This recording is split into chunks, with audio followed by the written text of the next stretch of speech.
আসসালামু আলাইকুম ওয়া রাহমাতুল্লাহি ওয়া বারাকাতুহু। আলহামদুলিল্লাহি রাব্বিল আলামিন ওয়াসসালাতু ওয়াসসালামু আলা সাইয়্যিদিল আমবিয়াই ওয়াল মুরসালিন ওয়া আলা আলিহি ওয়া আসহাবিহি আজমাইন, আম্মা বা'দ। দর্শক মণ্ডলী, আপনাদের সকলকে আন্তরিক প্রীতি ও শুভেচ্ছা জানিয়ে শুরু করছি আপনাদের প্রিয় অনুষ্ঠান ইসলাম ও আমরা। আমাদের খুব ভালো লাগে যে আপনারা আমাদের অনুষ্ঠানটি গ্রহণ করেছেন। যখন আপনারা বলেন যে হুজুর অনুষ্ঠানটা খুব ভালো হচ্ছে, একদম বিশুদ্ধ কথাগুলো এখান থেকে আপনারা বলে থাকেন, আমাদের কাছে খুব ভালো লাগে যে আপনারা গ্রহণ করছেন, দেখছেন এবং বোঝার চেষ্টা করছেন। আজকেও আপনাদের পাঠানো বিভিন্ন প্রশ্নের উত্তর নিয়ে কথা বলবেন বিশিষ্ট ইসলামী চিন্তাবিদ শেখ আনোয়ারুল হক, পরিচালক উম্মাহাতুল মুমিনিন ট্রাস্ট, বসুন্ধরা, ঢাকা। সাথে আছি আমজাদ হোসেন হেলালি। মোহতারাম, কেমন আছেন আপনি? আলহামদুলিল্লাহ, আপনি কেমন আছেন? জি আলহামদুলিল্লাহ, আল্লাহ তাআলা খুব ভালো রেখেছেন। কয়েকটি প্রশ্ন আমার সামনে রয়েছে। প্রথম যে প্রশ্নটি আপনার কাছে জানবো, যে ফেসবুকের মাধ্যমে নূর মোহাম্মদ সাদেক জানতে চেয়েছেন যে হুজুর, হজ করতে গিয়ে মোবাইলে কি নিজের ছবি তোলা যাবে? বিসমিল্লাহির রহমানির রহিম, নাহমাদুহু ওয়া নুসাল্লি আলা রাসূলিহিল কারীম, আম্মা বা'দ। আসলে ছবি তোলা বা ছবির যে বিষয়টা, সেটা ইসলামী দৃষ্টিকোণ থেকে এর অনেক ব্যাখ্যা বিশ্লেষণ রয়েছে। আমরা এর আরবি ভাষার দিক থেকে বা হাদিসের দৃষ্টিকোণ থেকে যদি দেখি, তাহলে সেটাকে সূরা বলা হয়। সূরা, ছবি। তবে হাদিসের মধ্যে যেই সূরা বা ছবি বলা হয়েছে, সেটা আমরা বর্তমান যে স্থির অথবা চলমান যে ছবি তুলে থাকি, সেই ছবিগুলো মধ্যে এটার একটু পার্থক্য আছে। সাধারণত ওই ছবিগুলো যে আঁকা হইতো বা তোলা হইতো বা করা হইতো, সেটা পাথর বা মূর্তি জাতীয় জিনিস দিয়ে করা হয়ে থাকে। তো এরপরে কথা হলো যে ওর উপর ভিত্তি করেই আজকে আমরা স্থির ছবি অনেক সময় মানুষ করে থাকে, বা কখনো চলমান ছবি, চলচ্চিত্র যেটাকে বলা হয়। সকল ছবির ক্ষেত্রে একই বিধান, সেটা হলো যদি মানুষের প্রয়োজন হয়, তাহলে প্রয়োজনের খাতিরে কিছু কিছু ছবি মানুষ তুলতে পারে বা ব্যবহার করতে পারে। যেমন অনেক সময় আমরা দেখি যে প্রয়োজনের তাগিদে পাসপোর্ট করতে হয়, ভিসা সংক্রান্ত ব্যাপার, যেতে হয়। এছাড়াও আরও ব্যবসা বাণিজ্য বা বিভিন্ন প্রতিষ্ঠানে বা পরিচয়ের ক্ষেত্রে মানুষের প্রয়োজন হয়, সেগুলো প্রয়োজন। তো প্রয়োজনের তাগিদে মানুষের বা কোনো প্রাণীর ছবি মানুষ করতে পারে।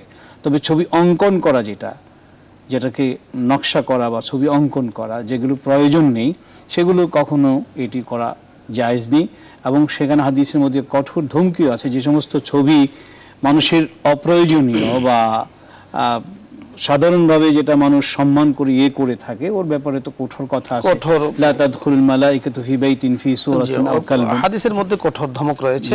আমরা যেন ওখান থেকে বিরত থাকা প্রয়োজন। এখন একটা কথা হলো যে হজে গিয়ে বা নিজের ছবি, অনেক সময় মানুষ এখন ইদানিং কালে যেটা খুব বেশি চলছে, সেলফি তোলা, মানে নিজের ছবি যেখানে যাচ্ছে ওখানে দেখাচ্ছে, মানুষকে বোঝাচ্ছে একটা কিছু। তো এগুলো অনেক সময় এটার কোনো প্রয়োজন হয় না।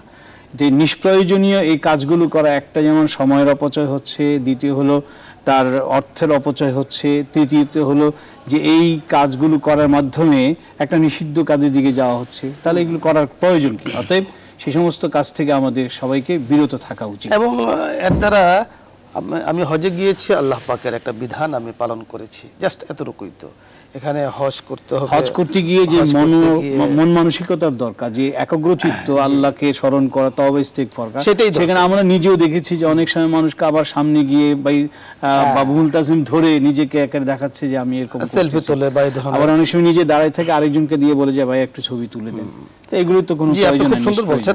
এখানে একটা অহংকারও প্রকাশ পায় যে আপনি হজে গিয়েছেন, সেখানে কাবা শরীফকে সামনে রেখে মুলতাজিমকে ধরে ছবি তুলছেন, এলাকায় এসে লোকজনকে দেখাবেন, দেখো আমি হজ করেছি, এই করেছি। এটা তো নিষ্প্রয়োজন, কোনো প্রয়োজন নেই। আর যে জিনিসের প্রয়োজন নেই সেটাকে এইভাবে প্রকাশ করা বা তোলাও কোনো জায়েজ নেই, শরীয়তের দৃষ্টিতে আর কোনো অনুমতি নেই। আরেকটি বিষয় মোহতারাম আপনার কাছে জানবো, যে শেখ মাসুম পারভেজ জানতে চেয়েছেন যে আমি জানতে চাই যে রোজা রাখতে গিয়ে আমার স্বপ্নদোষ হলো, তখন আমি কি করব? তো রোজা যখন রাখে আর এই জিনিসটা, অর্থাৎ স্বপ্নদোষ হওয়া, এটা মানুষের স্বাভাবিকভাবে একটা বয়স বা একটা সময় হয়েই থাকে। সেটা যদি নিজের ইচ্ছাকৃত হয় না, তাহলে সেক্ষেত্রে এটা তার রোজার কোনো অসুবিধা হবে না। তবে তার উচিত হলো যখনই এটা জানতে পারবে বা বুঝতে পারবে সেই সময় গোসল করে নেওয়া, সাথে সাথে পবিত্র হয়ে যাবে, যে রোজার কোনো সমস্যা নেই। অনেকে এই ব্যাপারে টেনশনে থাকে, পেরেশানিতে থাকে যে আমার তো রোজা মনে হয় ইনশাআল্লাহ আল্লাহ পাক মাফ করে দিবেন। আরেকটি বিষয় জানবো, আম্মার বিন আনোয়ার সোনারগাঁ থেকে জানতে চেয়েছেন যে অনেক সময় দেখা যায় যে মানুষ শরীরের অঙ্গ প্রত্যঙ্গে স্ট্যাটু করে থাকে, এর কোনো শরীয়ী বিধান আছে কিনা? হ্যাঁ, এটা তো একটা গুরুত্বপূর্ণ বিষয় বা গুরুত্বপূর্ণ প্রশ্ন, বিশেষ করে সমাজের জন্য। তো আমাদের সমাজে তো এর প্রচলনটা খুব কমই দেখা যায়, তবে অন্যান্য সমাজের মধ্যে বা নন মুসলিমদের মধ্যে এটার প্রচলন খুব বেশি। তবে দুঃখ হলেও সত্য, মাঝে মধ্যে কোনো কোনো মুসলমানের মধ্যেও এরকম প্রচলনটা দেখা যায় যে স্ট্যাচু বা উল্কি আঁকে, যেটা অর্থাৎ শরীরের মধ্যে সুই দিয়ে অথবা অন্য কোনো যন্ত্র দিয়ে এটাকে গর্ত করে তার মধ্যে রং দেয় বা অন্য কোনো জিনিস ঢুকিয়ে দিয়ে নিজের প্রেমিকার ছবি বা কোনো কথা লিখে এসব করা, এটা হলো হারাম এবং এটা স্পষ্টই হারাম। এই জন্যই যে হাদিসের মধ্যে এই ব্যাপারে সাংঘাতিকভাবে করা ধমকি আসছে। আব্দুল্লাহ ইবনে ওমর রাদিয়াল্লাহু তাআলা থেকে বর্ণিত একটি হাদিসের মধ্যে যেটা আসছে যে লাআনাল্লাহুল ওয়াসিমাতা ওয়াল মুস্তাওশিমাত ওয়ান নাসিমাত ওয়াল মুতানাসসিমাত ওয়াল মুতাফাল্লিজাত আল মুতাগাইয়িরাত লিখালকিল্লাহ। এই হাদিসের দ্বারা বোঝা যায় যারা উল্কি আঁকে অথবা শরীরের মধ্যে এরকম, যেমন আরব দেশের মেয়েদের মধ্যে এরকম একটা প্রচলন ছিল যে তারা এরকম দাঁত দিয়ে বা দাঁতের মধ্যে এরকম করে করতো। তো সেই ক্ষেত্রে এটাকে লানত অভিসম্পদ দেওয়ার অর্থই হলো যে এটা নিষিদ্ধ, এবং ওলামা একরামের ঐক্যমত হলো কোনো জিনিসে যদি শরীয়ত বা হাদিসের ভাষায় লানত বা অভিসম্পদ আসে তাহলে সেটা হারামের পর্যায়ে। তো এই হাদিসের মধ্যে আসছে হযরত আব্দুল্লাহ ইবনে ওমর রাদিয়াল্লাহু তাআলা যখন নাকি এই হাদিসের ব্যাপারে আসছে, তখন উম্মে ইয়াকুব নামে একজন মহিলা তিনি বলছেন যে তোমার কাছ থেকে এরকম একটা হাদিসের কথা শুনি, যে কি হলো এই হাদিসের ব্যাপারে। তখন তিনি বললেন হ্যাঁ এরকম তো আছেই, বলে আমি তো কোরআন শরীফ পড়ি, কোরআন শরীফের মধ্যে এই ধরনের কথা তো কোথাও নাই।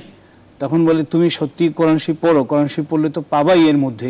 বলে কোরআন শরীফ কোথায়? অর্থাৎ আমি কোরআন শরীফের যে ভলিউম আছে তার পুরাটাই পড়ি, তেলাওয়াত করি, এই তেলাওয়াতের কোথাও তো আল্লাহ পাক এই উল্কি আঁকার ব্যাপারে কোনো নিষেধাজ্ঞা ঘোষণা করেনি বা তাদের উপর অভিসম্পদের কথা বলেনি।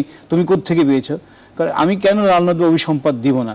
যিনি আমার চেয়ে বেশি উৎকৃষ্ট, যাকে সৃষ্টি না করলে দুনিয়ায় সৃষ্টি হতো না, মুহাম্মদ রাসূলুল্লাহ সাল্লাল্লাহু আলাইহি ওয়াসাল্লাম, তিনিই তো অভিসম্পদ দিয়ে গেছেন।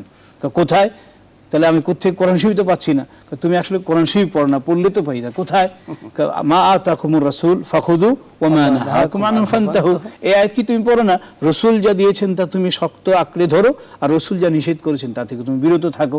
তো রাসূল সাল্লাল্লাহু আলাইহি ওয়াসাল্লাম তো লানত দিয়েছেন, অভিসম্পদ দিয়েছেন, নিষেধ করেছেন। তাহলে এর দ্বারাই তো বোঝা যায় হাদিসে আসে মানে এই হাদিসকে গ্রহণ করতে হবে, আর হাদিস গ্রহণ করা এটা কোরআনের নির্দেশ, অতএব কোরআনের মধ্যেই আছে এটা। জি মোহতারাম, খুব সুন্দর আপনি বলছেন।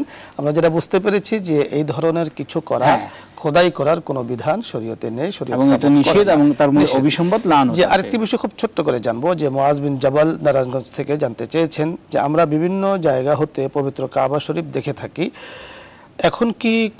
তখন কি আমাদের কোনো দোয়া পড়তে হবে কিনা? এখন কাবা শরীফ দেখলে তো সর্বপ্রথম, এটা আমি সকল শ্রোতাদের জন্যই বলছি, যাদের আল্লাহ পাক তৌফিক দিয়েছেন কাবা শরীফ যাওয়ার জন্য, তাদের জন্য একটা বড়ই সুসংবাদের বিষয় যে সর্বপ্রথম কাবা শরীফ দর্শন করে মানুষ যে দোয়া করে সেই দোয়া কবুল হয়। সেই জন্য বুজুর্গানের দিনের আমল ছিল যে আমি কি দোয়া করব। সর্বপ্রথম দোয়া তো এটাই করা উচিত যে বলা হয় যে আমার জীবনের সমস্ত গুনাহ যেন মাফ হয়ে যায়। আরেকটা দোয়া করার জন্য অনেকেই বলে থাকেন যে আমি যেখানে যে দোয়া করি সেই দোয়াগুলো যেন কবুল হয়। আল্লাহ তাআলা এটা যদি কবুল হয়ে যায় তাহলে মিনা মুজদালিফা আর যে জায়গায় দোয়া করি সব জায়গায় দোয়া কবুল হয়ে যাবে। এখন কথা হলো যে কাবা শরীফ দেখলে কি দোয়া পড়বে, সে তো পড়লামই আমরা, কিন্তু কাবা শরীফ ছাড়াও যখন কোনো মসজিদ কোথাও দেখবে সেগুলো দেখলেও দোয়া করার কথা হাদিসের মধ্যে আছে। জি মুহতারাম, আপনি খুব সুন্দর বলছেন। এখন কথা হলো যে ছবির মধ্যে যদি দেখা হয় তাহলে সেই ক্ষেত্রে কি করবে না, সেই ক্ষেত্রে কোনো দোয়া করা নেই। যদি এমনি মসজিদ দেখে বা কাবা শরীফ দেখে তাহলে গুনাহ মাফের জন্য দোয়া হাদিসের মধ্যে যেগুলো আছে মাসনুন দোয়া সেগুলো করবে। যে মুহতারাম, আপনাকে ধন্যবাদ জানাচ্ছি, আপনি খুব চমৎকার আলোচনা করছিলেন।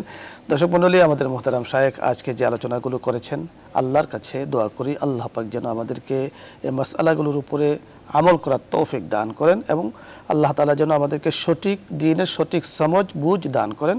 সকলে ভালো থাকুন, সুস্থ থাকুন। আগামী দিন ঠিক এই সময় চোখ রাখুন নিউজ 24 পর্দায়। সকলকে ধন্যবাদ। মোহতারাম দোয়া করে দেন। اللهم أنت السلام ومنك السلام وإليك يرجع السلام. حينا ربنا بالسلام وادخلنا الجنة دارك دار السلام. تباركت ربنا وتعاليت يا ذا الجلال والإكرام.